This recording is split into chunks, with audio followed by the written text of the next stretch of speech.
हमारे यूनिवर्स में billions of billion planets हैं और हर प्लैनेट की अपने आप में बहुत सी खूबियाँ होती हैं। फॉर एग्जांपल, अर्थ पर पानी की बारिश होना नॉर्मल बात है, पर दूसरे प्लैनेट्स पर पानी की बारिश नहीं होती। लेकिन हाँ, बारिश जरूर होती है, कहीं तेजाब की तो कहीं पत्थर की। उसी तरह हमारे यहाँ एक सूरज निकलता है, इसीलिए आपकी हमेशा एक ही शेडो जमीन पर पड़ती है। पर कुछ प्लैनेट्स पर दो सूरज भी आपको देखने को मिलेंगे, तो वहाँ आपकी दो शेडोज होगी। ऐसी बेहद अजीब दुनियाओं के सफर पर आज हम चलने वाले हैं। इस वीडियो में लास्ट तक बने रहिए, क्योंकि आज हम जानने वाले हैं top 12 weirdest planets in the universe। Number 12, कोरोट 7b। कोरोट 7b एक काफी अजीब प्लेनेट है, जिसका आधा पार्ट बेहद गर्म और आधा बेहद ठंडा है। यानी इसका जो पार्ट इसके स्टार की तरफ है वो बेहद गर्म है, और जो पार्ट स्टार की तरफ नहीं है वो बेहद ठंडा है। गर्म पार्ट में टेम्परेचर होता है 2600 डिग्री सेल्सियस, जो कि इतना गर्म है कि चट्टान पिघल जाती है और भाप बनकर उड़ जाती है, जैसे यहाँ पानी के साथ होता है। फिर इन चट्टानों के बादल उड़ते हुए प्लेनेट की दूसरी साइड पर पहुँचते हैं, जो कि ठंडा वाला पार्ट है। यहाँ का टेम्परेचर होता है लगभग 190 डिग्री सेल्सियस। वेल, ये भी हमारे लिए बहुत ज्यादा गर्म है, पर इस प्लेनेट के दूसरे साइड के कंपैरिजन में काफी ज्यादा ठंडा है। यहाँ पहुंचकर बादल बरसना स्टार्ट कर देते हैं, पर बरसता क्या है, पिघली हुई चट्टान। लेकिन नीचे आते आते वो फिर से सॉलिड बन जाती है। इस तरह यहाँ पत्थरों की बारिश होती है। सोचिए, आप अपनी स्पेसशिप में बैठकर पत्थर की बारिश देख रहे हो। ये कितना खतरनाक लेकिन शानदार नजारा होगा। पर हाँ, इस प्लेनेट पर मजबूत स्पेसशिप लेकर जाइएगा, क्योंकि यहाँ पत्थरों की बारिश होती है। Number 11, HD 189773-B।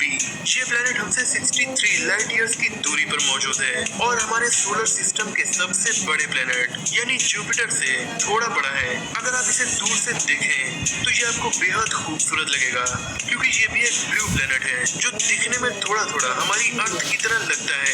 लेकिन इस खूबसूरत प्लेनेट की खूबसूरती इसके एटमॉस्फेयर में इंटर होते ही खत्म हो जाती है, और तब आपको पता चलता है कि ये कितना ज्यादा खतरनाक है। इसकी खूबसूरती सिर्फ दिखाने की है। इसकी वजह यह है क्योंकि ये मेनली सैंड और ग्लास से बना हुआ है, और यहाँ ग्लास की बारिश भी होती है, क्योंकि यहाँ का टेम्परेचर होता है लगभग 1000 डिग्री सेल्सियस, जिसमें शीशा भाप बनकर उड़ जाता है। और फिर अगर हम बात करें इस पर चलने वाली हवा की, तो अंदाजे के लिए मैं आपको बता दूं कि हमारे यहाँ जब निसर्ग तूफान आया था तो उसमें हवा की स्पीड थी 140 किलोमीटर पर आवर, जो कि काफी ज्यादा थी। पर इस प्लेनेट पर हवा की नॉर्मल स्पीड होती है 8700 किलोमीटर पर आवर, जो कि प्लेन्स के उड़ने की स्पीड से भी लगभग 8 गुना ज्यादा है। अब सोचिए, आसमान में गरजते हुए बादल आए और फिर अचानक 8700 किलोमीटर की रफ्तार से हवा के साथ गर्म कांच की बारिश भी होने लगे। हवा की स्पीड इतनी तेज होगी कि कांच आकर पहले लगेगी,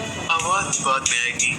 इसीलिए चलिए इस प्लेनेट से बाहर चलते हैं। Number 10, HD 106906-B। इसे यूनिवर्स का लोनली प्लेनेट भी कहा जाता है। ये जुपिटर से 11 टाइम्स बड़ा है, दैट्स व्हाई इसे सुपर जुपिटर भी कहा जाता है। ये अपने स्टार का चक्कर हमारे सन और नेपच्यून की दूरी से 20 गुना ज्यादा दूरी से लगाता है। इतना ज्यादा अपने स्टार से दूर होना भी अपने आप में काफी अनयूजुअल बात है, इसीलिए इसे लोनलीएस्ट प्लेनेट भी कहा जाता है। इस प्लेनेट की खासियत ये भी है कि जुपिटर से 11 टाइम्स बड़ा होना, यानी बहुत ज्यादा बड़ा होने के बावजूद भी ये प्लेनेट क्यों है? ये स्टार बन सकता था, पर साइंटिस्ट के मुताबिक कुछ वजहों से इस प्लेनेट को सही मटेरियल नहीं मिल सके जिनसे ये जलने लगता और स्टार बन जाता। और यही वजह है कि ये स्टार ना होकर केवल एक स्टार का चक्कर लगाने वाला प्लेनेट है। Number 9, HD 20945-B। इसे ओसाइरिस भी कहा जाता है। इसकी अजीब बात यह है कि ये अपने स्टार के कुछ ज्यादा ही क्लोज है, मतलब कि बहुत ज्यादा क्लोज। ये केवल 70 लाख किलोमीटर की दूरी से अपने स्टार का चक्कर लगा रहा है, और इतनी दूरी स्पेस में काफी कम मानी जाएगी। और यही वजह है कि ये पूरा का पूरा ग्रह धीरे धीरे पिघल कर भाप बनता जा रहा है। हमारे सूरज के सबसे पास जो प्लेनेट है वो है मरकरी। वो भी सूरज से 6 करोड़ 30 लाख किलोमीटर की दूरी पर है, जबकि ये प्लेनेट केवल 70 लाख किलोमीटर की दूरी पर है। नंबर 8, केपलर 16 16b ये ऐसा प्लेनेट है जो एक नहीं दो स्टार के चक्कर लगा रहा है। क्योंकि इस प्लेनेट के दो स्टार्स हैं, इसीलिए जाहिर सी बात है कि यहाँ का टेम्परेचर बहुत ज्यादा गर्म भी होगा। पर अगर हम इस पर जाए किसी स्पेस सूट को पहनकर, तो यहाँ सबसे शानदार चीज होगी टू शैडोज। अर्थ पर आपकी हमेशा एक ही शैडो बनती है, पर जब आप इस प्लेनेट पर जाएंगे और इसके दो दो सूरज की रोशनी में होंगे, तो यहाँ पर आपकी दो छाया बनेगी, जो वाकई में काफी अमेजिंग एक्सपीरियंस होगा। नंबर 7 GJ1214-b ये प्लेनेट अर्थ से काफी बड़ा है। साइंटिस्ट हर प्लेनेट पर पानी ढूंढते हैं ताकि वहाँ इंसान सरवाइव कर सके, पर इस प्लेनेट पर साइंटिस्ट जमीन ढूंढ रहे हैं, पर अभी तक तो नहीं मिल सकी है क्योंकि ये प्लेनेट पूरा का पूरा पानी से ढका हुआ है। हमारी अर्थ की 70% सरफेस पानी से कवर्ड है, फिर भी पानी अर्थ के मास का केवल 0.05% है। पर इस प्लेनेट की पूरी सरफेस पानी से कवर्ड है और पानी इस प्लेनेट के टोटल मास का 10% है। यही वजह है कि इसमें इतना ज्यादा पानी है कि यहाँ के समुद्र सैकड़ों किलोमीटर गहरे हैं। हमारी अर्थ के समुद्र सबसे ज्यादा 11 किलोमीटर तक ही गहरे हैं और इतनी गहराई में भी हमें जाते हुए डर लगता है कि यहाँ पता नहीं कितने व्हेल से कई गुना बड़े सी मॉन्स्टर हो सकते हैं। तो फिर सोचिए अगर इस प्लेनेट पर लाइफ हुई तो सैकड़ों किलोमीटर गहरे समुद्रों में कितने बड़े बड़े सी मॉन्स्टर होंगे। उनके सामने शायद व्हेल मछली भी चींटी के बराबर होगी, तो फिर हम बैक्टीरिया के बराबर होंगे। पर उन जानवरों को देखना भी काफी अमेजिंग एक्सपीरियंस होगा। ऐसे जानवर जो हमारे कई देशों से भी बड़े हों, उन्हें देखकर तो मजा ही आ जाएगा।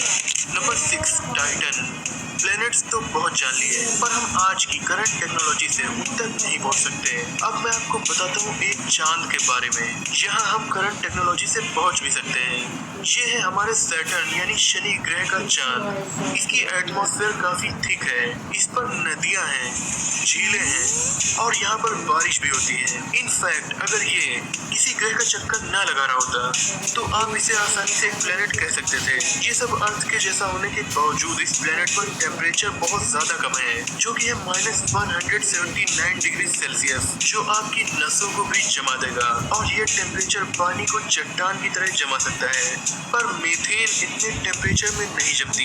यही वजह है कि इस ग्रह पर बारिश तो होती है, पर लिक्विड मीथेन की नदियां और झीलें भी हैं, पर लिक्विड मीथेन की इस ग्रह की अभी तक केवल 20% सरफेस का ही साइंटिस्ट मैप बना सके हैं। और माना जाता है कि इसकी इतनी जगह में नेचुरल गैस और ऑयल रिजर्व पूरी अर्थ से कई 100 गुना ज्यादा है। यानी अगर हम इस मून पर पहुंच गए तो एनर्जी एकदम फ्री हो जाएगी। इस मून की एक और शॉकिंग बात है, वो ये है कि यहाँ की ग्रेविटी इतनी लो है और एटमॉस्फेयर इतना ठीक है कि अगर आप यहाँ विंग सूट पहन लें तो बिना किसी एक्सटर्नल एनर्जी के आप केवल जंप करके उड़ सकते हैं और पूरे के पूरे प्लेनेट का चक्कर सुपरमैन की तरह लगा सकते हैं।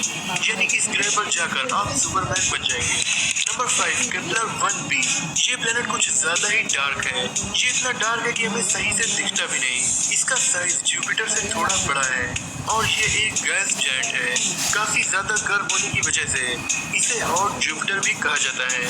आपने कभी कोयला देखा है? ये उससे भी ज्यादा काला है, क्योंकि इस पर पड़ने वाली केवल 1% लाइट को ही ये रिफ्लेक्ट कर रहा है। साइंटिस्ट अब भी नहीं समझ पा रहे हैं कि ये ग्रह इतना डार्क क्यों है, पर एक वजह है। हालांकि साइंटिस्ट इसके बारे में भी श्योर नहीं है। ये वजह इस पर रिफ्लेक्टिव क्लाउड्स नहीं है, यानी इसके आसमान में ऐसे बादल नहीं है जिन पर स्टार की लाइट पड़कर वापस रिफ्लेक्ट होती हो, जिससे ये चमकता हुआ दिखता। ये जितना ज्यादा डार्क है उतना ही ज्यादा गर्म भी है। इसी वजह से ये जलता हुआ बड़ा सा कोयला लगता है। नंबर 4 HD1897-37-b वीडियो की स्टार्टिंग में मैंने आपको एक ऐसे प्लेनेट के बारे में बताया था जहां हवाओं की रफ्तार 8700 किलोमीटर पर आवर तक पहुंच जाती है और ये काफी तेज है, लेकिन वो तूफानी हवाएं इस प्लेनेट की हवाओं के सामने केवल मामूली सी पवन है, क्योंकि यहाँ की हवाओं की स्पीड है 35,000 किलोमीटर पर आवर, मतलब 10 किलोमीटर पर सेकेंड की स्पीड से यहाँ हवाएं चलती हैं, जो कि साउंड की स्पीड से भी 29 टाइम्स ज्यादा है। यहाँ का टेम्परेचर भी लगभग 1000 डिग्री सेल्सियस तक रहता है और जब रात होती है तो टेम्परेचर 700 डिग्री सेल्सियस हो जाता है। इस ग्रह पर जाना भी बहुत बड़ी गलती होगा क्योंकि यहाँ का वेदर बहुत ज्यादा वायलेंट है। 35,000 किलोमीटर पर आवर की रफ्तार से चलने वाली हवाएं और बेहद गर्म इन्वायरमेंट इंसान का वही हाल करेंगे जो मसाले का मिक्सर ग्राइंडर में होता है। Number 3, Gliese 436-b। ये प्लेनेट भी काफी अजीब है। इसे अजीब बनाते हैं इसके हाइड्रोजन के बादल। सोचिए हमारे प्लेनेट के बादल प्लेनेट से कितना छोटे हैं, पर इस प्लेनेट के हाइड्रोजन के बादल इससे 50 गुना बड़े हैं। यानी ये अपने बादलों में एक तरह से बंद है और जब ये प्लेनेट अपने स्टार को ऑर्बिट करता है तो इसके बादलों का बहुत सा पार्ट पीछे छूटता चला जाता है, जिससे इसके पीछे हाइड्रोजन क्लाउड्स की पूंछ बनी हुई है। इन सब के साथ इसका टेम्परेचर भी 439 डिग्री सेल्सियस है, जिसकी वजह से इसका नाम पड़ा जलते हुए बर्फ का ग्रह। इस ग्रह के बहुत ज्यादा बड़े बादल वाकई में काफी शानदार है। Number 2, HD 188753।